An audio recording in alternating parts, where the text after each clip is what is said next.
Wa man batta'a bihi 'amaluh lam yusri bihi nasabuh. Ini akhir hadis nih. Barang siapa yang lambat amalnya, maka nggak bisa dipercepat nasabnya. Oh, Ustaz hadis hadis kan? Berarti nggak boleh bangga-banggain nasab kan? Tunggu dulu sini. Belajar yang betulan. Belajar betulan. Ya. Sabdanya Nabi, man batta'a bihi amaluh lam yusri bihi nasabuh. Siapa yang lambat amalnya, maka nggak bisa dipercepat oleh nasabnya. Apakah hadis ini bertentangan dengan hadis-hadis yang lain? Tidak ada hadis bertentangan dengan hadis lain. Maka letakkan pada porsinya masing-masing. Ada hadis lain Nabi bersabda, wa'adani Rabbi fi ahli baiti. Allah Subhanahu wa taala membuat janji kepadaku tentang keluarga ahli baitku. Man aqarra minhum bitauhid. Siapa yang memiliki ikrar tauhid. Tauhid ajanya, tauhid, enggak soleh kali, enggak alim kali, tauhid beriman. Wali bil balagh. Dan dia meyakini aku menyampaikan amanah kenabian. Allah yu'adzibahum, Allah membuat janji kepadaku tidak akan mengadab mereka. Dalam hadis yang lain Nabi bersabda, walladzi ba'atsani bihaq, demi zat yang telah mengutusku dengan kebenaran, andaikan aku memegang kunci surga, ma bada'tu illa bikum, tidak akan kumulai masuk surga kecuali kalian wahai keluargaku. Hadis-hadis ini menunjukkan kemuliaan nasab keluarga Rasulullah. Hadis yang ini juga demikian. Man batta'a bihi amaluh lam yusri bihi nasabuh. Yang amalnya lambat tidak bisa dipercepat oleh nasabnya. Apa artinya? Jangan menafsiri, mensyarahkan hadis dengan kemauan otak sendiri. Ikutin para ulama. Ulama berkata bahwa dari Imam Nasafi mengatakan nasab tidak bermanfaat itu pada urusan hak orang kafir. Hak orang kafir. Nasabnya mulia tapi kafir. Raja hebat tapi raja Buddha, raja kafir, ya, raja Cina kafir, tidak berpengaruh nasabnya di akhirat. Amal mukmin, adapun orang mukmin, maka Allah membuat prioritas. Allah berfirman, yauma la yanfa'u malun wala banun illa man atallaha biqalbin salim. Di ayat yang lain, wa ma amwalukum wala auladukum billati tuqarribukum indana zulfa illa man amana wa amila shalihan. Tidaklah harta dan anak-anak kalian itu mendekatkan kalian kepada Allah dengan kedekatan istimewa kecuali orang yang beriman dan beramal saleh. Ada hadis juga menyatakan, riwayat Imam Bazzar, sesungguhnya Allah, innallaha yarfa'u dzurriyyatal mu'min fi darajatihi wa in kanu dunah litaqarra bihim 'ainuh. Allah mengangkat derajatnya orang mukmin di surga. Ya. Allah mengangkat dzurriyyah, dzurriyyah itu keturunan. Derajat keturunannya orang mukmin diangkat oleh Allah. Padahal mereka di bawah mestinya dari amalnya. Supaya matanya, atuknya sejuk, kumpul sama anak dan cucunya. Hadis Nabi. Udah, supaya difahami. Zaman dulu, zaman Nabi ketika bersabda ini, masih ada kemuliaan-kemuliaan nasab lain. Kemuliaan nasab orang Quraisy, kemuliaan nasab Abu Jahal, kemuliaan nasab ini dan lain sebagainya, dan itu pantas dibanggakan menurut mayoritas orang di zamannya. Jangankan zaman jahiliyah, sekarang saja Pak, orang bangga sama nasab atuknya. Meskipun atuknya cuma 45-nya. Meskipun atuknya itu mungkin dulu istilahnya lurah rajanya. Tapi bangga. Nah, bangga dengan nasab-nasab duniawi, inilah yang dilarang. Inilah yang dinafikan dalam Islam. Adapun nasab mulia Rasulullah, nasab mulia aulia salihin, maka kewajiban kita untuk tunduk dan hormat. Kewajiban kita. Ada pula orang yang ayat Quran jelas, inna akramakum indallahi atqakum. Sesungguhnya yang paling mulia di antara kalian adalah yang paling bertakwa di antara kalian. Kemudian saya akan ngomong, takwa mana yang kau maksud kalau kau meremehkan keturunan Nabi? Ayo, takwa model apa yang kau banggakan? Kalau engkau meremehkan keturunannya Nabi. Wah, kalau Habib keturunan Nabi nggak alim, nggak perlu untuk dihormat-hormatin. Siapa yang ngomong kayak gini nih, siapa? Kau belajar di mana? Tuan, kalau bicara ilmiah, bicara pada tempatnya. Kalau ada seseorang meragukan nasab Alawiyin, datang ke kantor Robito Alawiyin, selesai. Bukan kok kemudian keluar-keluar di media sosial, bahkan yang menjadi hakim netizen. Yang jadi hakim netizen. Jadi netizen yang aku ikut ini, masing-masing Allahu Akbar, masing-masing Allah Akbar. Rusak, kenapa? Kalaupun orang yang pertama kali mengeluarkan statement meragukan itu orang alim, anggaplah itu zallatul alim, keplesetnya orang alim. Kepleset orang alim jangan dibesar-besarkan.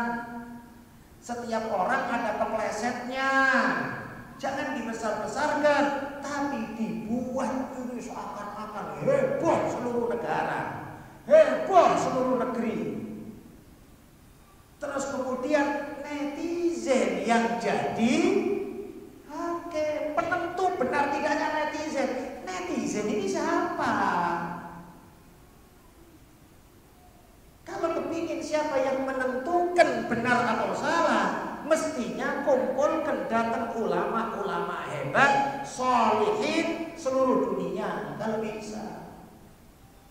Atau yang meragukan khususnya para ulama-ulamanya yang meragukan, yang menurut mereka dalam tanda kutip ilmiah, mereka punya dasar-dasar kita, silakan datang tanya sama Habib-Habib tua banyak. Saya pun juga nggak ngertinya urusan nasab, karena saya nggak tahu, saya diam. Tapi guru-guru kami mengajarkan guru-guru kami untuk ta'zim kepada orang-orang sholihin, untuk ta'zim kepada para habaib. Jangan kemudian dianggap, iya usah penting mondoknya sama Habib Umar. Sebelum saya mondok di Tarim, saya 7 tahun di Langitan.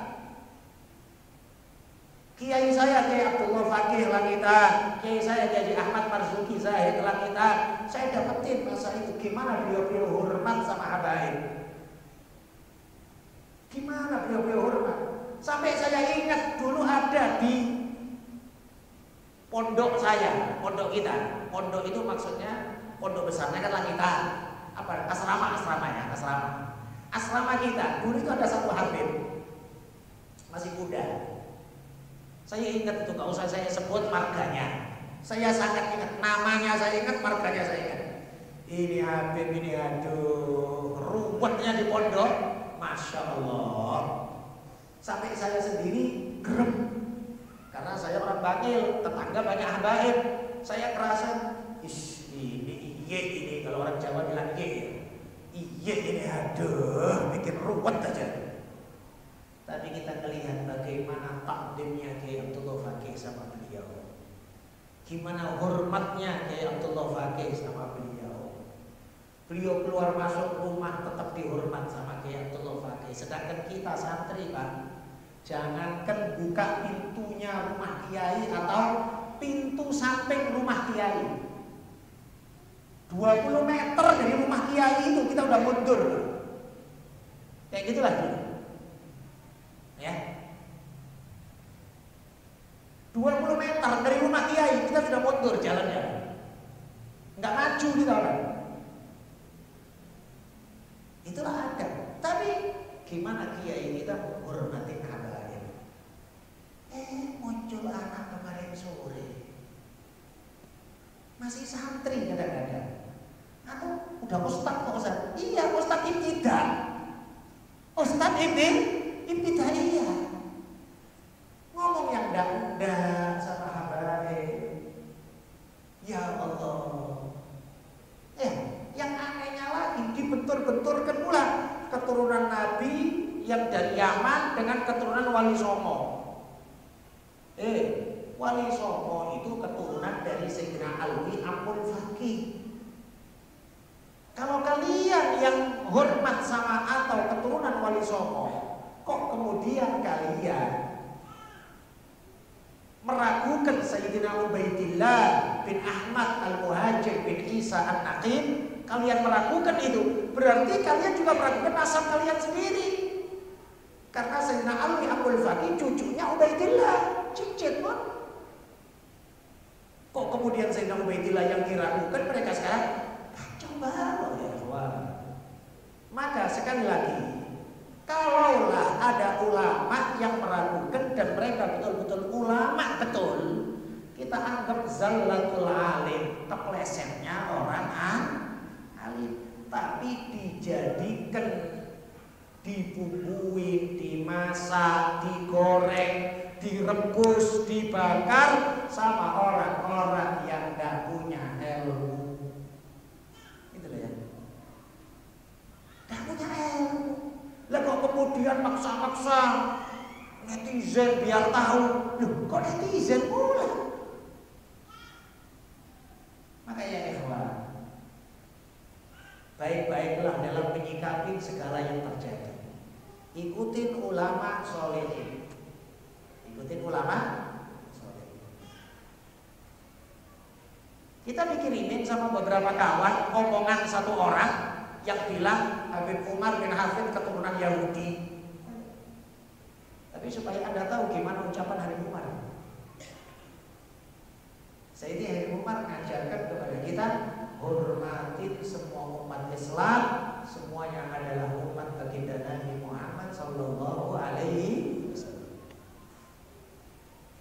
Pandang mereka dengan pandangan rahmat, jangan mencaci, jangan membalas. Tapi yang kita takutkan Pak, yang kita takutkan firman Allah Subhanahu wa taala, innama yuridullahu liyudhiba 'ankumur rijsa ahlal bait wa yutahhirakum tathira. Sesungguhnya Allah sungguh berkehendak untuk menghilangkan kotoran dari kalian wahai ahlul bait. Ya, menghilangkan kotoran dari kalian, menjauhkan kotoran, dan Allah mensucikan kalian dengan sesuci-sucinya. Artinya berarti yang dijauhkan oleh habaib, yang dijauhkan oleh Allah dari keturunan Nabi adalah kotoran berarti firman Allah. Ada juga sih yang kemudian balik lagi urusan kepada kita, ini ilmiah nasab, kita ilmiah. Ya kita sampaikan, kalau mau bicara ilmiah datang ke Robi itu udah selesai. Duduk baik, bawa kitab-kitabmu yang meragukan, selesai kan? Bukan kemudian digoreng, direbus, dibakar, gak karu-karuan sampai anak kecil kroco-kroco baru ngajakin tidak, udah berani-berani kemudian nyalah-nyalahin habaib. Maka tidak kita dapetin, gak bapak kita, gak kakek kita yang kita dapetin masa bapak saya dapetin masa kakek saya, kiai-kiai tua dulu, gak ada sama sekali yang mencaci, melecehkan habaib. Bahkan Syekh Nawawi Banten menyebut sendiri Berapa banyak ulama-ulama yang di zaman beliau dimuliakan. Di antaranya garis besarnya gampang saja. Sulam Taufik disyarahin sama Syekh Muhammad Nawawi Banten. Yang ngarang Sulam Taufik adalah disebut oleh Syekh Nawawi Banten. Kau tengok di kitab Syarah Sulam Taufik itu. Ya, Maraqat Su'udit Tasdiq fi Syarhi Sulamit Taufik. Ya, syarahnya Syekh Muhammad Nawawi Banten. Disebut kitab ini karangannya As-Sayyid Asy-Syarif Abdullah bin Husain bin Thahir Ba'alawi. Disebut sama Syekh Nawawi Banten. Ini Syekh Nawawi. Dan juga ulama-ulama dulu yang lain dan yang lainnya. Udah gak kurang-kurang lah. Kemudian ada pula yang merasa, iya dulu Syekh Nawawi tidak perhatian kali urusan ini. Kan udah kurang ajar lagi sama Syekh Nawawi. Itulah sampai akhirnya, mohon maaf ya, kebiasaannya orang yang sudah mencaci aulia solehin, kebiasaan dia akan gila. Naudzubillah min dzalik. Mudah-mudahan akan sampai ya. Kita mohon sama Allah dan ditutup dah ini masalah, dah selesai dah, gak ada masalah lagi. Netizen udah capek dah. Mudah-mudahan. Tapi biasanya agak error.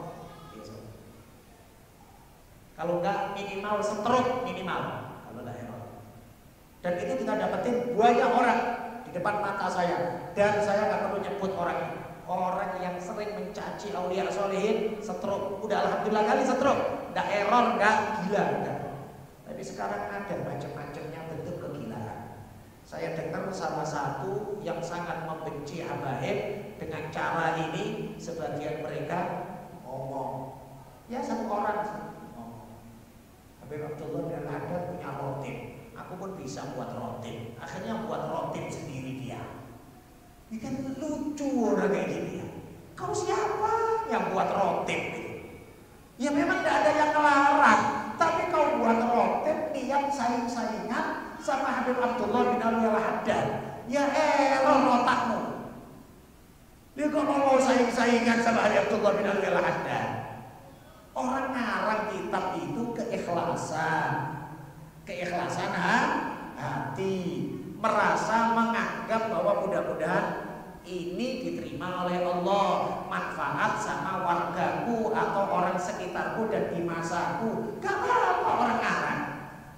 Tapi kalau ngomongnya Hayatullah bin Al-Haddad punya rotib, aku pun bisa buat rotib. Ini kan udah otak kayak gini nih Pak. Maka disinilah ya, hati-hati akan hal tersebut.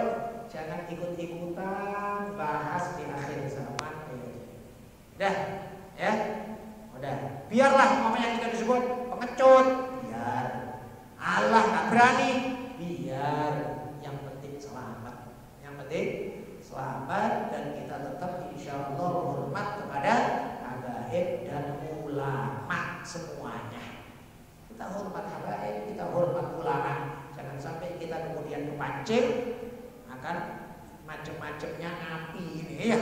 Akhirnya kita ikut-ikutan sampai ada kelompok, sampai ada yang ngomong usir mereka, balikkan mereka ke Yaman, balikkan. Ini apa? Omongan kayak gini, ya kan? Lucu kita tengok. Akhirnya yang terjadi bukan ilmiah tapi kebencian. Tapi kebencian